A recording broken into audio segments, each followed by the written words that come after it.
All right, so let me just begin by saying that this is a talk that I really actually don't want to give. And when Gedalia told me he wanted me to address the topic of addiction, actually what I told him is that it's been many years that I've spoken publicly about the subject, and I actually don't like to speak about it. And I pretty much tried to get out of it. And then I saw the program printed, and then, so I guess they had other ideas. Oh, now you're starting? Okay, so let me say for the video. Hi. I'm giving a speech on a topic that I don't want to talk about. I was asked to speak about addiction, and I don't want to speak about it.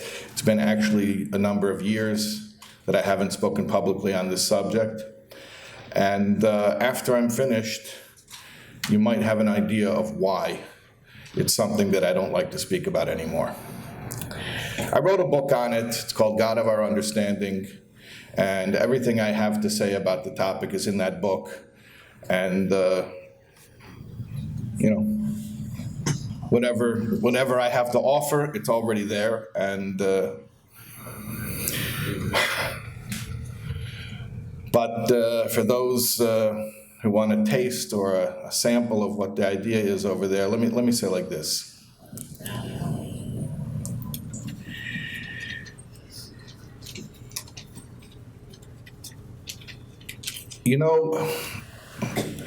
There are certain situations where all of a sudden everybody actually becomes religious, where they really start talking about God. Certain junctures in life, Lamashal comes to shidduchim, making shidduchim for kids. All of a sudden everybody starts talking about amunah, hashgacha pratis. Why? Because it's kosher k'kriyas yamsuf. Kol zman you're dealing with a parsha in life that feels controllable, right? Even though we know hakel b'dei shamayim chutz me'yiras shamayim, we control nothing but our own reactions. But kol zman, everything seems normal, so it's like, hey, Bishta, don't worry, I got this one, right? I can handle it. And then when we start to deal with something that's so clearly out of our control, all of a sudden we start to think so spiritually. Or if God forbid somebody has a life-threatening illness, all of a sudden now, along with whatever bederech hatava hishtadlus there is, all of a sudden there's the tilim, there's the mitzvahs, everyone's getting spiritual. So it happens to be that when it comes to Parshas addiction, it's the one issue that even in the Welt, when I say the Welt, I mean even outside of the Jewish world, it's so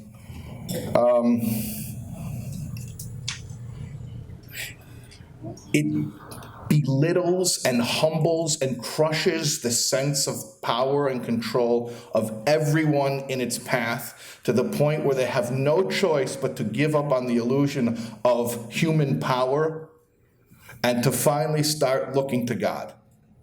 It's the one issue where you pretty much have, in the Welt, I'm saying, an accepted spiritual approach to a problem. And it's because it's a problem that just beats people down so much where they say, you know what? I can't handle it.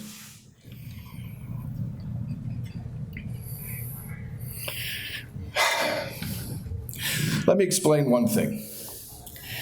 There's a major difference between chemical dependence and addiction. Chemical dependence is easy. And by the way, my disclaimer, I want to explain something to you.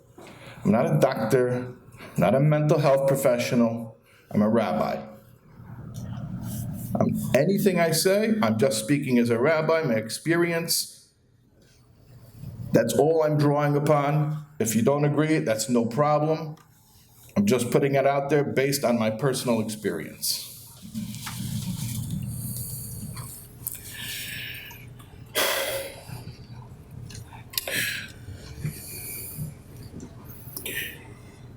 Chemical dependence is easy. You know what the cure, the treatment for chemical dependence is? Detox. It's called detox. You know where most people detox? On a bathroom floor.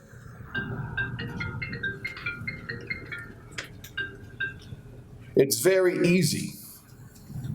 I mean, it's dangerous depending on the drug, but it's very easy to detox. Question is, what happens when somebody has detoxed over and over and over again? Chemically, there's no dependence anymore. So where's the issue coming from? Where's it coming from? When somebody's no longer chemically dependent. I think that's one of the big illusions. Oh, he started using it, he got hooked on it. Okay, so then how come he was abstinent for a month, for a year, for 2 years, and he went back to it? Clearly wasn't something physical. So I don't have a long time to speak about this. What I'm going to talk to you about is that the addiction is not the addict's problem. The addiction is the addict's best attempt at a solution. And in order to replace that solution with a real solution, the false solution needs to be replaced with a genuine solution. You have to understand the problem. And I'm going to explain to you the problem very simple, and I'm going to explain it to you like a rabbi. There once was someone called Adam Harishon, the first man. He had a wife named Chava. And on the first day they were created, they made a mistake. And they ate from the Eitz Hadas. What was the Eitz Hadas? We call it the tree of knowledge. What kind of knowledge? When you eat it, you become Wikipedia? What was the knowledge? Immediately, what was the first symptom of eating from the tree of knowledge? Self-awareness. They knew that they were naked. They didn't know they were naked before? Of course they knew. But it didn't mean anything. Like a 1-year-old crawls around without a diaper on, it doesn't mean anything. There's a word from the Lubavitcher Rebbe. He says, before the Chet Eitz Hadas, a person would be no more self-conscious of his erva than the arm on which you put tefillin. Because it's just a body part that you use for a mitzvah, so who cares, right? There's no self-consciousness involved. Then the Eitz Hadas comes and gives das tevera, which Chassidus explains means hagoshes atzmai, self-consciousness. Self-consciousness is the killer that doesn't let you live. The awareness of self that will not allow you to simply just have an experience and be in the moment. I can't be in the moment because I'm up here, I'm in my own head narrating my experience. Self-consciousness, terminal uniqueness, lonely in a crowded room, uncomfortable in my own skin. And nothing gives me any comfort because my problem is me. I'm allergic to me, or feeling me, feeling self. And that's been the blight of humanity since the first day. So 10 generations later came this Chavraman, his name was Noach. Noach ish tzadik tomim b'deira Esav. Noach got off the teva, and what did he do? He got drunk. Why would an ish tzadik get drunk? Was he some frat boy celebrating, woohoo, we survived the mabul, let's print t-shirts and have a keg party and we'll get drunk? Sidis explains that Noach ish tzadik had a plan. He understood good and well that the problem with the human experience since day one became the introduction of self-awareness, self-consciousness. So he saw a new world, an olam chodesh. The mabul was the reset button. So he said, just like the world was set new, we're going to set a new paradigm for human consciousness, free of ego, free of self-awareness. And he said to himself, well, how will I do that? How will I escape self? And very, very purposefully, deliberately, he went and he self-medicated. He knew exactly what he was doing. In fact, passing out naked in the living room was also by design. What's the sheer? How much do you have to obliterate self-awareness if you're noyach? How do you know when you went far enough? It's very simple. When Adam and Chava became self-aware, what was the first sign of self-awareness? They knew that they were naked. So how do you know that you got rid of self-consciousness? When you don't know that you're naked. Now, obviously, Noach's attempt was a failure, because although he blotted out self-consciousness, he had all these side effects that he didn't expect or he didn't want. He didn't want to cause a rift in his family. He didn't want to cause humiliation, embarrassment, trauma, all that event that happened that day. Till today, all the divide between humanity stems from that moment of humiliation. But that's not what he wanted. What he wanted to happen was to be totally obliterated, like any good addict, right? I want to be numb, I want to get trashed, I want to get wasted. Why would you speak that way? What normal person? Well, what I'm telling you is, I want to destroy self. And that's why it's so cute when you say, you're killing yourself. Yeah, no kidding, I'm trying to kill self, that's right. I don't want to feel.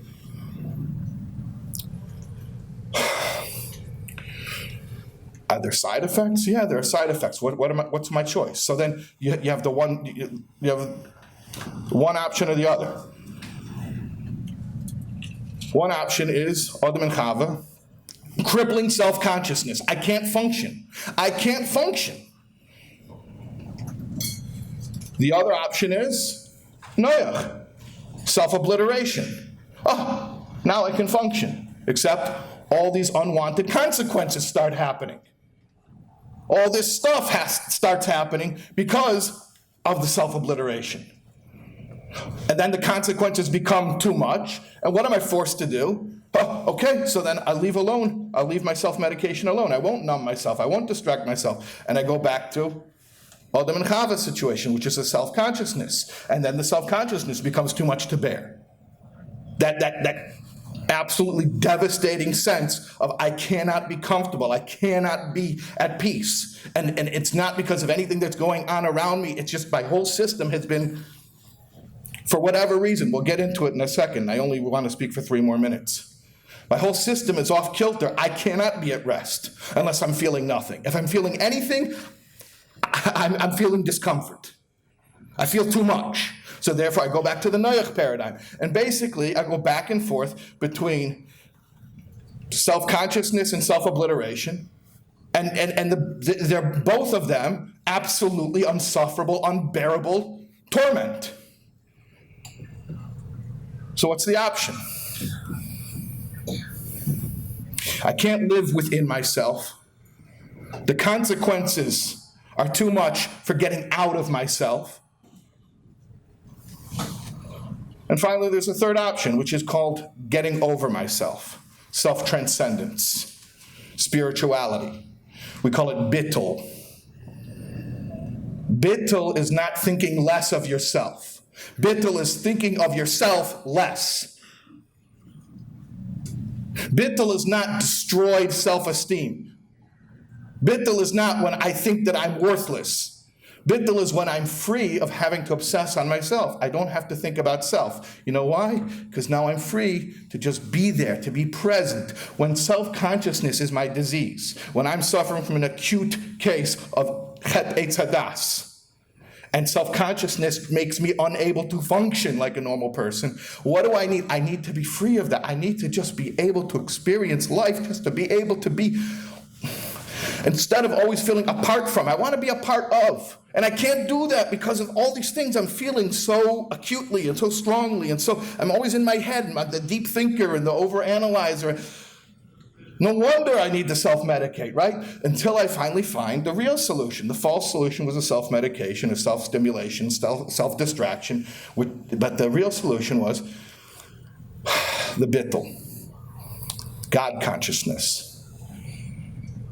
Release from self-obsession. And now I can function. I have 2 more minutes.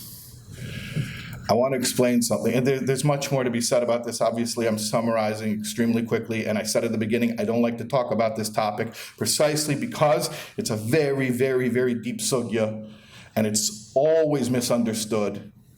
It's always misunderstood. Well, except for people who actually live it, then they say, yeah, of course, that's what you're talking about.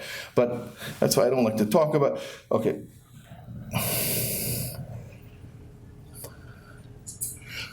How do people become, I'll tell you the term.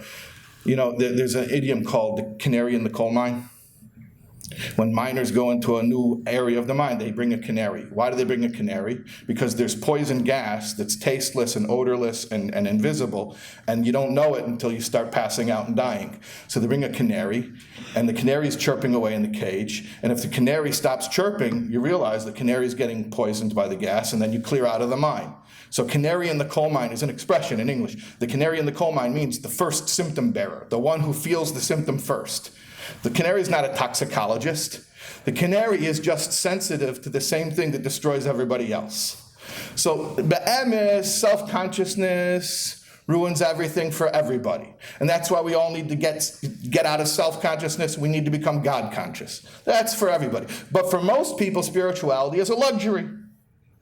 For most people, spirituality is a luxury. It's not going to kill them if they don't become God-conscious.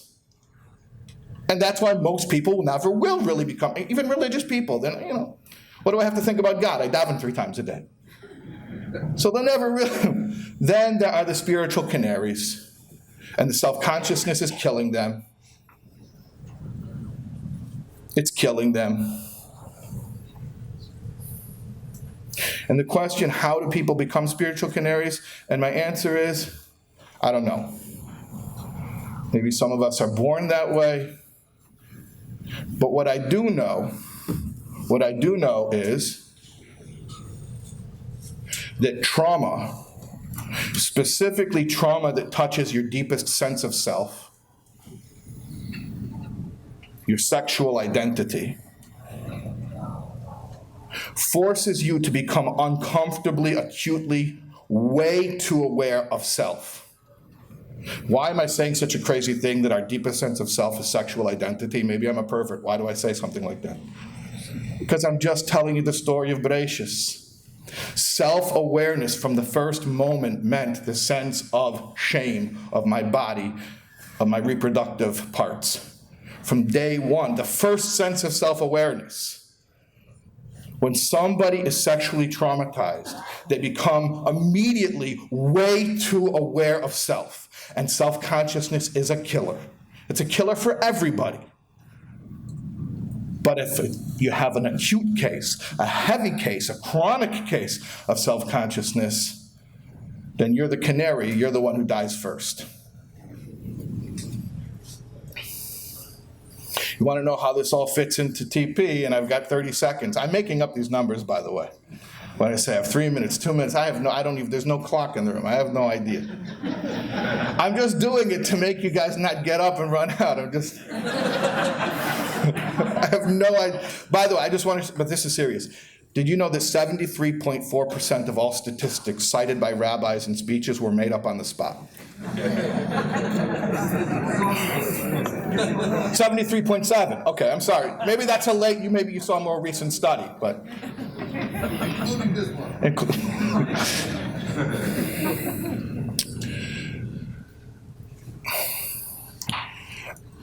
I'm going to get down in 10 seconds.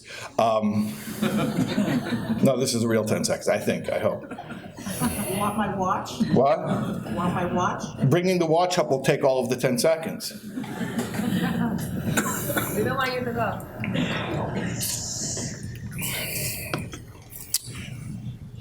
I want to understand. I want to explain an understanding. I spoke with Avi about this. I said, how do we reconcile the recovery approach and the TP approach? And we had a long discussion about it.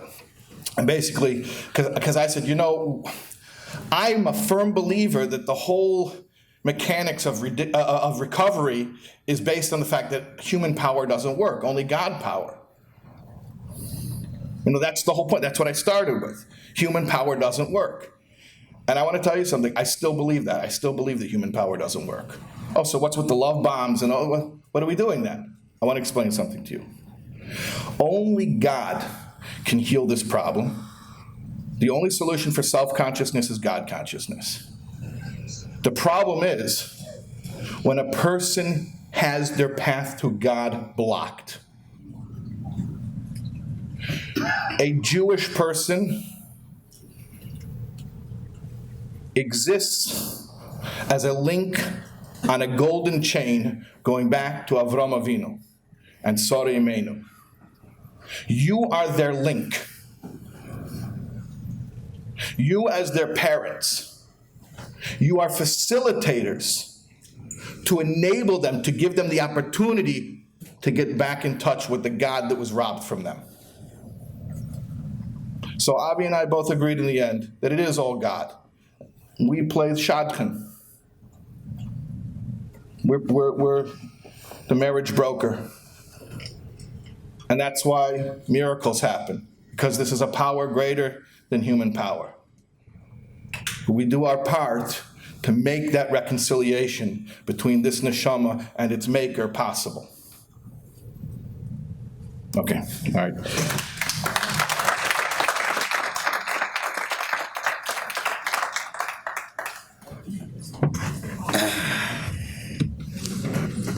Okay, I was under the impression this was a question-answer session. And then Rabbi Shais Taub outside, I think it's because all he does is answer questions. He's like, I don't want to answer questions. I'm just going to talk. And I said, I have nothing to say.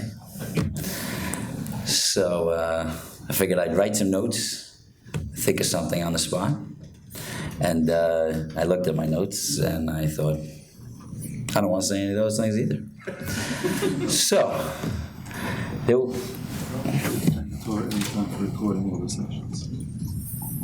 he wants to thank Torah Anytime for recording all the sessions. No, I can't. I would like to also thank Torah Anytime.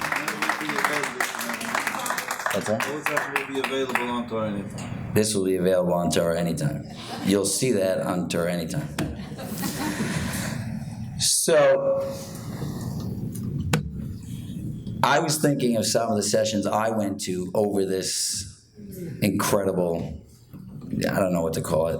I'm just going to call it a great Shabbos. It was called a conference.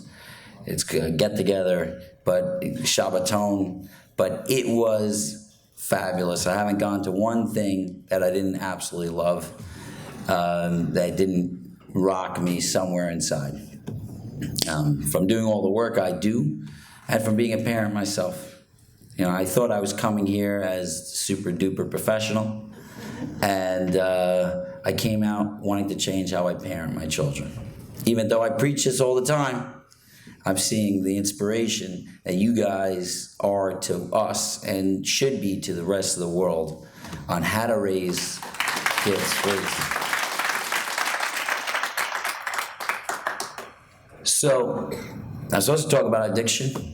And there was a question that was asked at one of the question-answer sessions, which I should have been at because I'm supposed to be at a question-answer session. But the question was about codependency.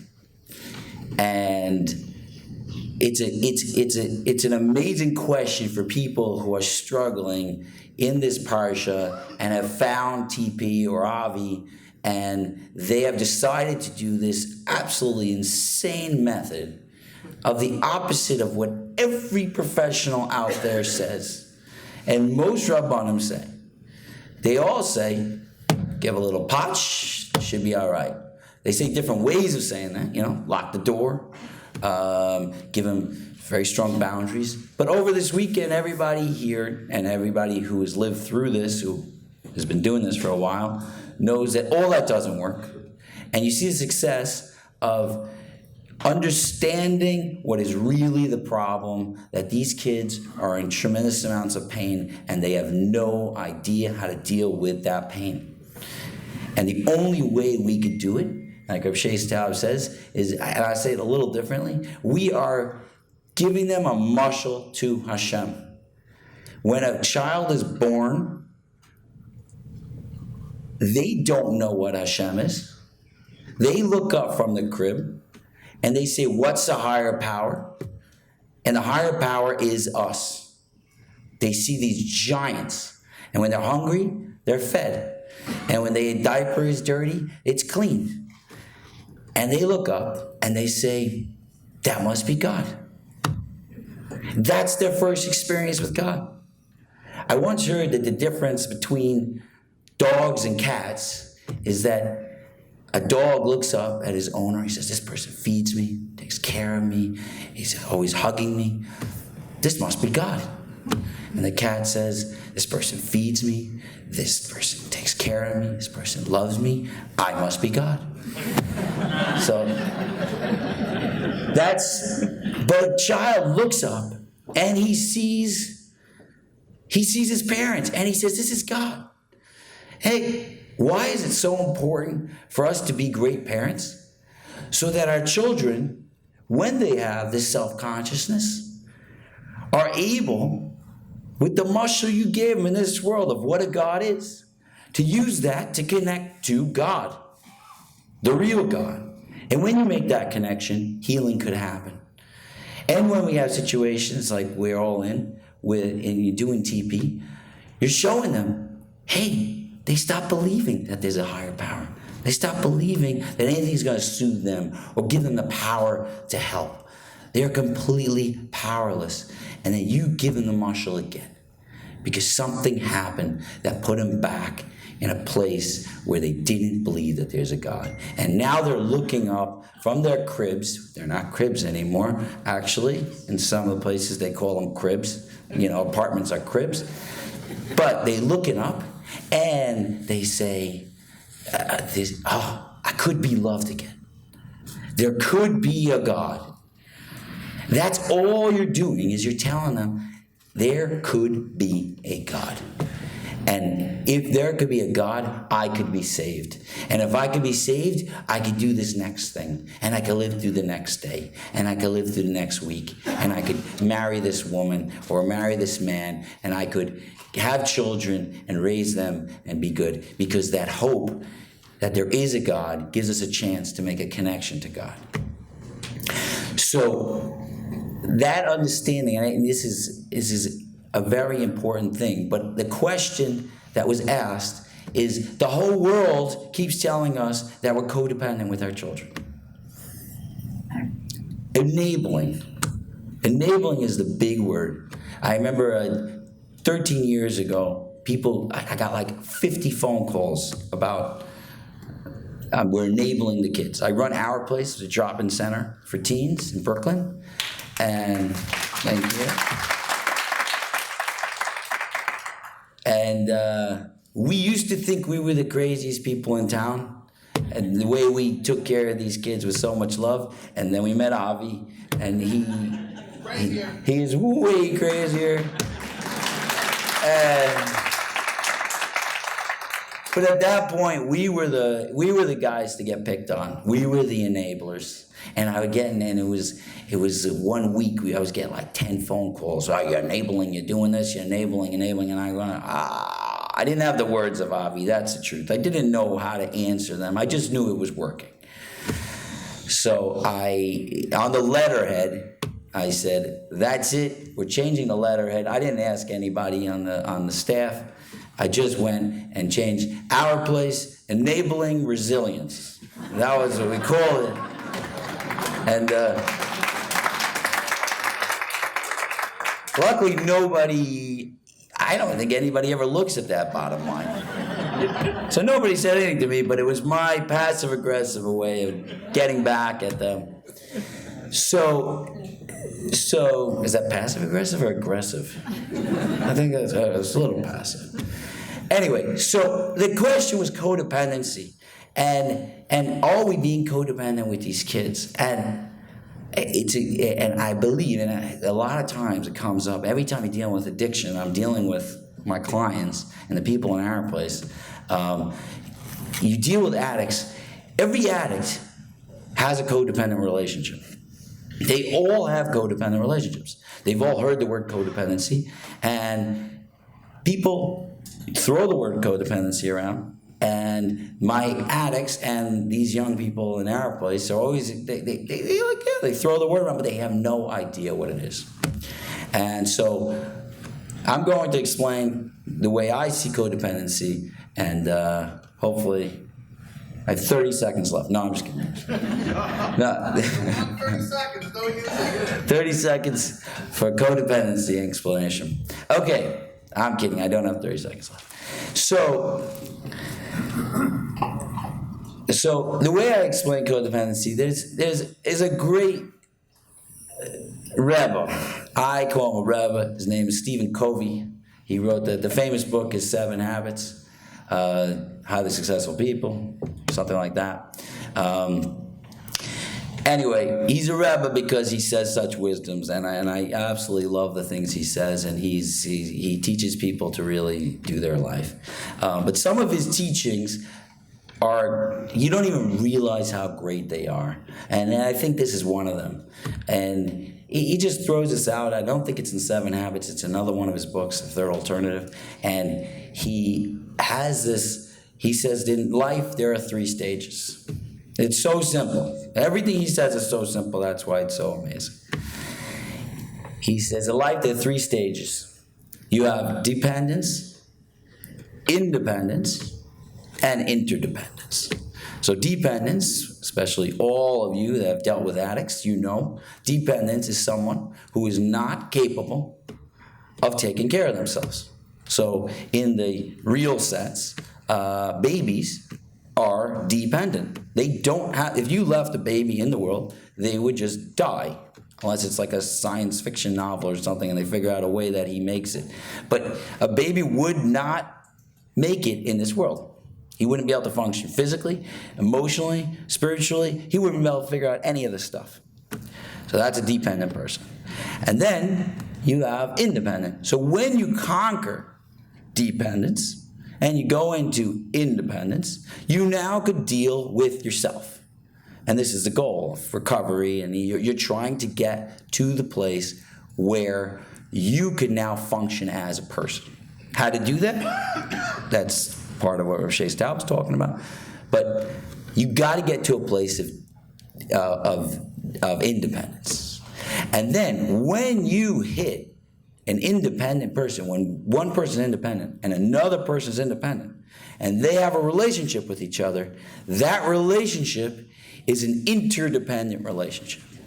An interdependent relationship, and Shimon was talking about relationship, long-term relationship is what we need in our lives. We need long-term interdependent relationships. An interdependent relationship is, I am good by myself. I am happy who I am. I am good. And the other person is also good and happy by themselves. They both could stand up tall. And then they choose it because they don't need it. They choose another person to share that experience with. When you share those experiences together, you reach, it increases exponentially. It's not the need for each other, it's the sharing with each other. And when we share with each other, we have these relationships that are healthy relationships called interdependent relationships. Now, the truth is, I haven't met anybody who has an interdependent relationship completely, but I'm sure there's someone out there that has the perfect interdependent relationship. We are always constantly working on becoming independent people. As like we say, people come to me, kids come to me and ask me, am I ready to get married? I am 23 years old. Am I ready to get married? No. And the answer is no. You are not independent. And but if you come to me when you're 40, I'm going to say the exact same thing to you. The answer is still no. You are not going to be so healthy that you can have the perfect interdependent relationship. But that's what our goal is. Our goal is to be independent people that are connected with each other, making this relationship into a healthy relationship, and then we could have kids and grow families, and it'll be a healthier situation. Now, what if somebody is fully in the dependent zone? And he says, I would like to have a relationship. Now, if a dependent person tries to have a relationship with an independent person, And I see this all the time with addicts. And they say to me, I found that one girl, and she was so healthy and so good and all that stuff. And I'm like, and she dumped you, right? And they said, yeah, I don't understand why. I said, because she is healthy. The only way to know, that's how I knew she dumped you. But if she didn't dump you, then she's not healthy. Now, the explanation for that is, if I'm a healthy person who doesn't need a relationship, and I get into a relationship with you, and you're like, I'm out to 4 o'clock in the morning, do whatever I want, and because I got to fill my deep hole in my body, and I'm suffering, and the other person, and the relationship, when it's going this way, it's a back and forth. She's a healthy person, like, I want a relationship where it makes sense. You don't go out to 4 o'clock in the morning. You don't do all these things to fill your void. I want you to want me.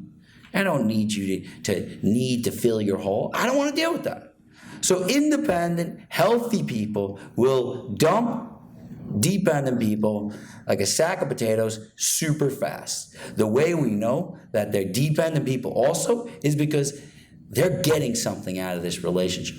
Now, so if two dependent people have a relationship with each other, then that is what we call codependency. I'm going to get a little bit more into it. I'm sure most of you are already getting it, but the idea is, I was younger. I was a lifeguard, and lifeguards are notoriously lazy people. I can tell you that. It wasn't just me. It's all lifeguards. But the story is that I once watched a dual drowning. And when I say I watched a dual drowning, it's really what I did. I was up the whole night before trying to feed my dependents, and I was watching this happen. And then there was a lifeguard in the office who was really excited about being a lifeguard. And I wasn't. I just wanted the best job where I could sit in a chair and get a suntan. And that was pretty much, I was no plan on saving anybody at any point. And I go, this guy's fully dressed in the office. I'm sitting in the lifeguard chair. I scream, Bruno! That was his name. We called him that. There's a dual drowning happening in the deep end. And he came out throwing his clothes off. I sat and watched the whole spectacle. It was gorgeous. Okay, I probably shouldn't have said that on Torah anytime because they'll come back for me. But I knew Bruno was a very good lifeguard, and as lifeguards know, dual drownings are the worst drownings. Now, why? Well, when one guy is drowning, all you got to do is wrap him up and take him out. It's not that hard, especially in a pool, because a pool, you swim 20 feet in any direction, you got the guy out. It's really easy, right? If you're a decent swimmer, you could save anybody. What happens with dual drowning is that one guy starts drowning, and then second guy, and then he grabs the thing that's going to pick him up. When you're drowning, you automatically think something's got to save me. And you grab something higher than you. This is a real mashal. If you think that's what I'm saying it as a mashal, but as I'm saying, I'm like, it's a better mashal because you're looking higher, right? So you grab something higher than you. And what's higher than you? Another kid. And he's higher, he's up there, and I'm going down. So you grab the guy up. Now the guy up, he starts drowning. And he's being pushed down. So he goes, I'm drowning. I need to save myself. So he reaches up, grabs the highest thing he can find that's close by. And that's the kid who's drowning him. So he grabs that guy and pushes him down. And then the other guy pushes, and so on and so forth. And the reason they're the worst drowning is because they end up in the bottom of the pool. They don't float because they keep pushing each other down. This is all unconscious. They don't realize that they're killing each other, but that's what's happening. You're pushing them down. The other reason it's hard is because there's two people and not one person. You got to swim with both, which was a lot of fun to watch Bruno do. I'm just saying it was good. And to be fair to myself, there's a lot of paperwork for a drowning, and he had to do it for two people, and I knew I wasn't up for that. So this is the perfect explanation of codependency. Codependency is I have a hole in me. It's a God-sized hole. It's huge. I need to fill it with things that make me feel better. And then they look and they see a beautiful person. Oh, a guy sees a beautiful woman. She's gonna save me. Oh, this is what's gonna make me better. I'm dependent. She's gonna save me. And she's gonna pull me out of this. And then the girl goes, I feel terrible about myself, but you know what makes me feel really good? Making him feel good. When he feels really good, I feel good. So I'm gonna save him. And so essentially she's grabbing to get a hold of him. I need to fix him. And he's grabbing, and it doesn't always work guy, girl this way, I'm just using it for the example. But he's grabbing her, she's gonna save him. And then she's saying, I could save him. And they're both trying to fill that hole with each other. That's a codependent relationship. And it's doomed. A codependent relationship is doomed. Because what ends up happening is it doesn't work. Just like drugs don't work, a codependent relationship doesn't work. Nothing fills a God-sized hole besides for God. You can't use drugs, you can't use people, you can't use things, and you can't use behaviors. Nothing works, and we'll try everything. So a dependent person is going to grab someone else. So now, that is codependency. Now, I can tell you also that in general, when I explain this, I do it with a diagram that I draw, and I'm very proud of my diagrams, and it probably took me 10 extra minutes to say it because I don't have my diagrams. But so be patient with me. But for the answer to the question of if I am doing this love method of Teepee, if I'm doing this, aren't I being codependent with my child? He's a dependent person, and I'm helping him.